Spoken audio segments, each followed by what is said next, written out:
Thank you for joining us at New Start today. We do apologize for having to cancel our in-person worship gathering, but with the governor's proactive state of emergency that he declared yesterday for today, we knew it's what we needed to do, and we hope you're home and safe and warm, and so glad you're able to join us today, because I wanted to share a teaching from Romans chapter 4 so that next week we continue with Romans chapter 5. And we have some great things to think about today for just about, 10 or 12, 15 minutes or so. So I hope you'll follow along. And also have your Bibles out to Romans chapter 4, because I am going to be reading with you verses 1 through 5. And we'll get there in a few minutes. Also, stay until the end of the video, because I'm going to share a few things that we have for you and some information that you'll want to have at the end of the video.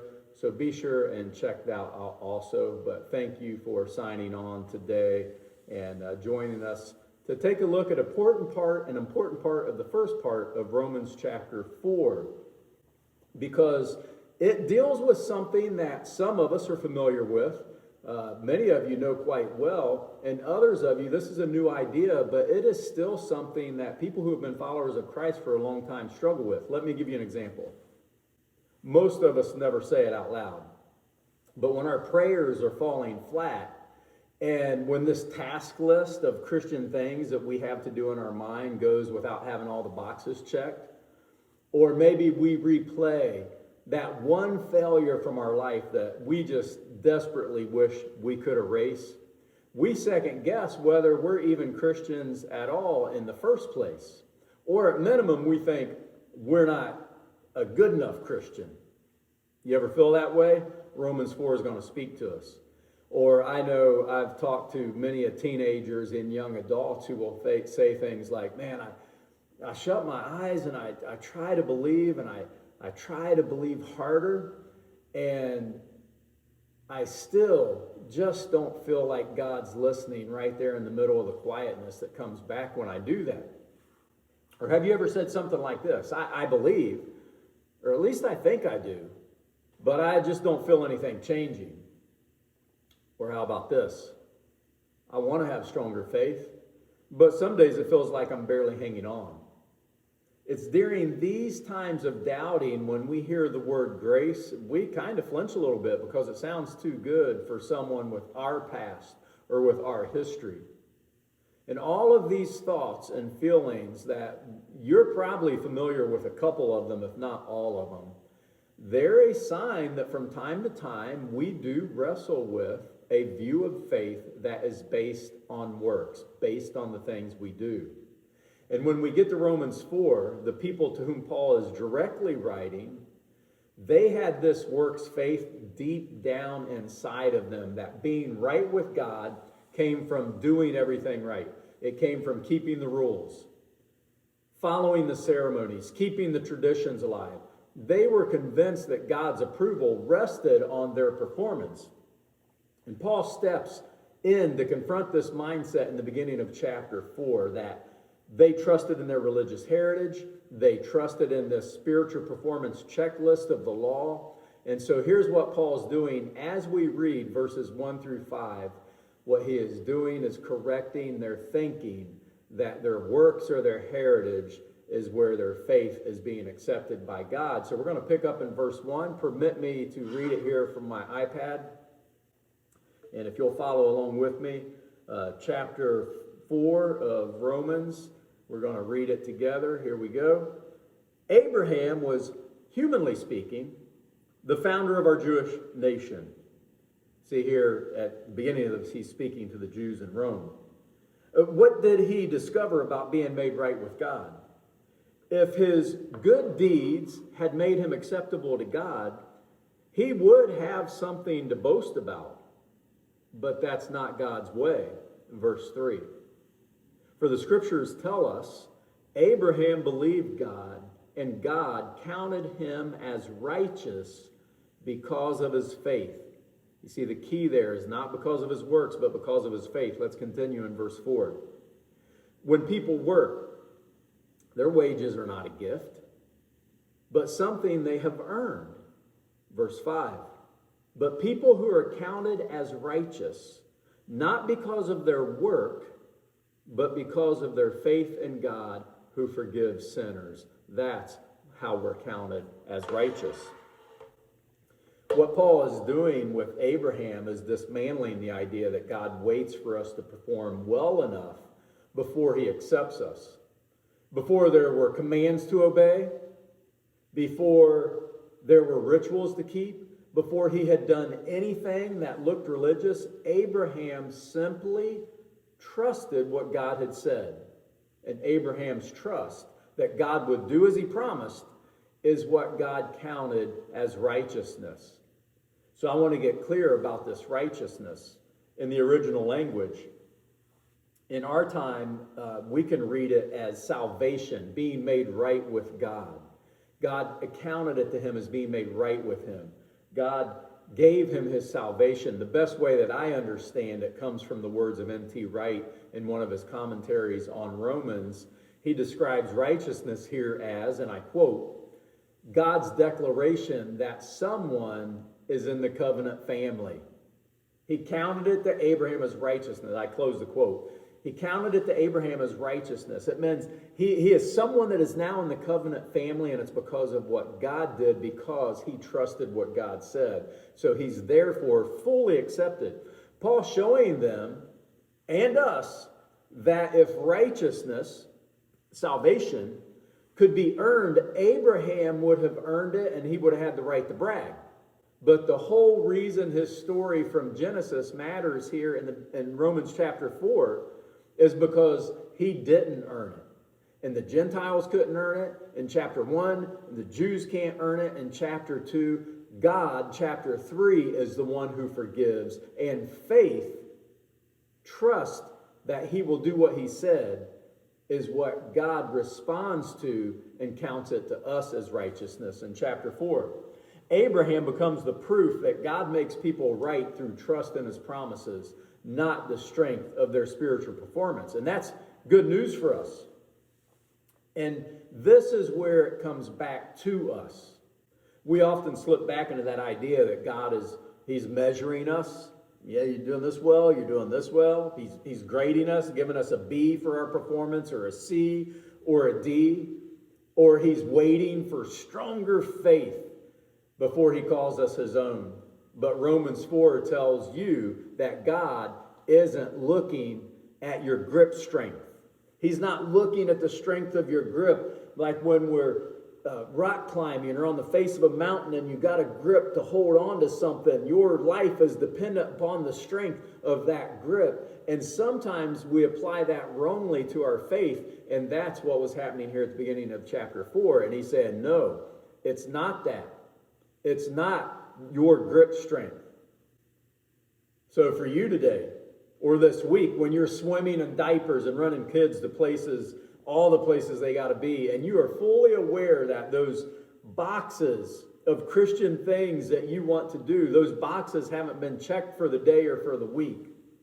Or maybe the doubts that you're wrestling with, you feel like they disqualify you from faith. I talked to a lot of you who are carrying around from legalistic parents a voice that still rings in your ear.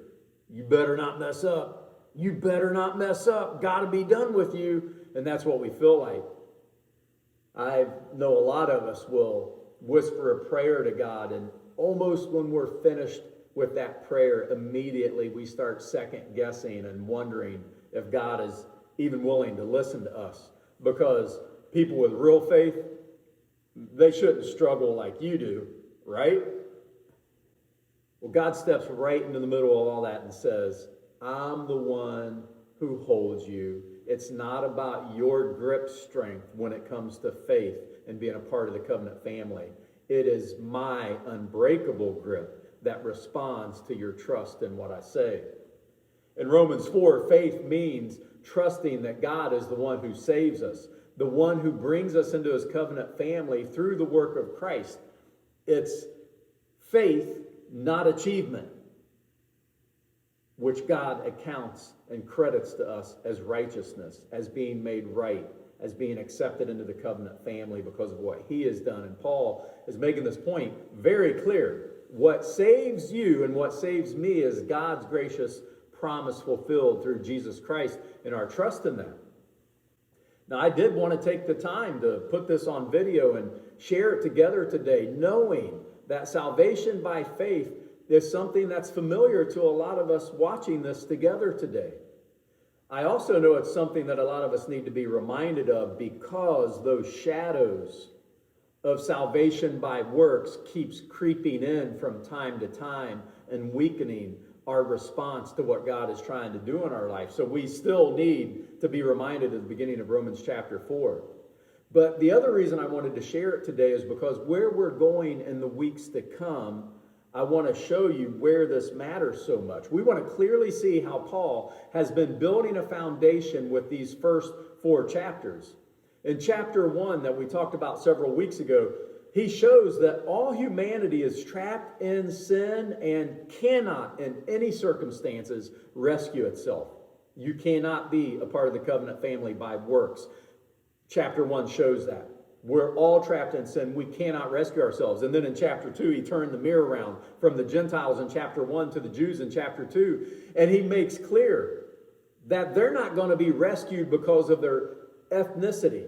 They're not going to be rescued because of their religious heritage or who they came from in their lineage.